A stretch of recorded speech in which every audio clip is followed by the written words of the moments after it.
எல்லாருக்கும் வணக்கங்க. Cook to easy சேனலுக்கு உங்களை அன்புடன் வரவேற்கிறேன். இன்றைக்கி வாழைப்பூ வடை எப்படி செய்கிறதுன்னு பார்க்க போகிறோம்.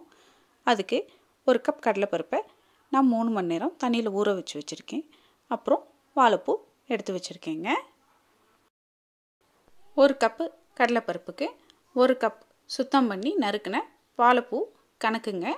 1:1 அப்படிங்கிற விகிதத்தில் நம்ம எடுத்துக்கணும்.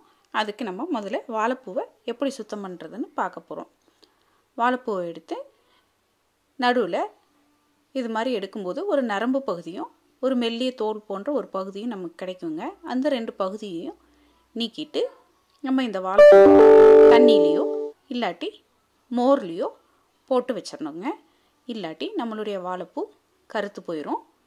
இது மாதிரி நம்ம சேகரித்த இந்த வாழைப்பூக்களை நல்லா சின்ன சின்னதாக நறுக்கி எடுத்துக்கணுங்க. அந்த வாழைப்பூ 1 கப் அளவுக்கு நமக்கு தேவை.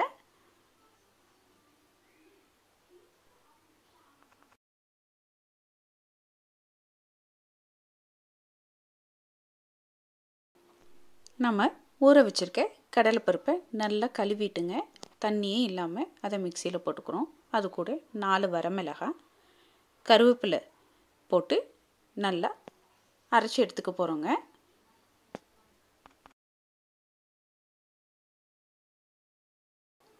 அரைச்சி வச்சுருக்க இந்த வடை மாவோட 1 கப்பு சுத்தம் பண்ணி நறுக்கி வச்சுருக்க வாழைப்பூ, 2 டேபிள் ஸ்பூன் நறுக்கி வச்சுருக்க சின்ன வெங்காயம், 2 டேபிள் ஸ்பூன் ஊற வச்ச கடலைப்பருப்பு, 1 டேபிள் ஸ்பூன் சோம்பு, தேவையான அளவு உப்பு, 1 டேபிள் ஸ்பூன் இஞ்சி, இது எல்லாத்தையும் போட்டு நம்ம வடை மாவு ரெடி பண்ண போகிறோங்க.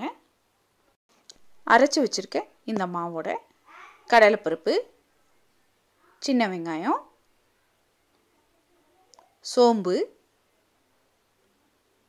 உப்பு, இஞ்சி,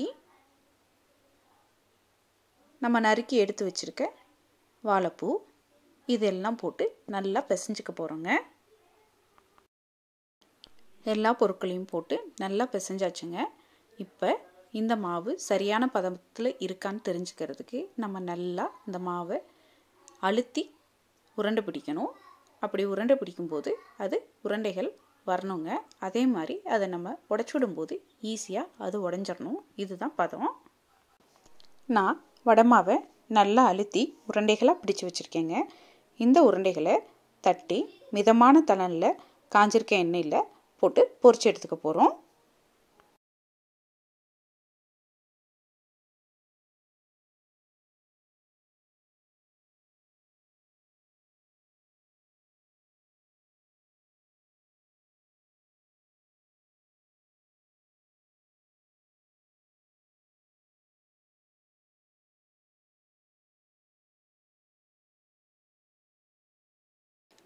நம்மளுடைய வடைகளை மெல்லமாக தாங்க திருப்பணும்.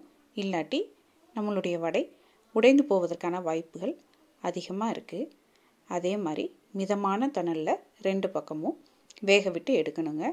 அப்படி செய்யாமல் நம்ம தணல் வேகமாக வச்சு செய்யும்போது வெளிப்புறம் வெந்தும் உள்புறம் வேகாமல் நமக்கு கிடச்சிரும்.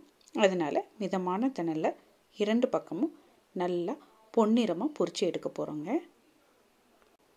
நம்மளுடைய வடை 2 பக்கமும் நல்லா வெந்துருச்சுங்க.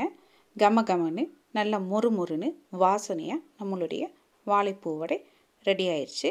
இப்போ இதை நம்ம ஒரு சர்விங் பிளேட்டுக்கு மாற்றிக்க போகிறோங்க. நீங்களும் இந்த ரெசிபியை வீட்டில் ட்ரை பண்ணி பாருங்கள். முதல் முறை நம்ம சேனலை பார்க்குறீங்கன்னா லைக் பண்ணுங்கள், ஷேர் பண்ணுங்கள், கமெண்ட் பண்ணுங்கள். மறக்காமல் நம்ம சேனலை சப்ஸ்கிரைப் பண்ணிக்கோங்க. வணக்கங்க.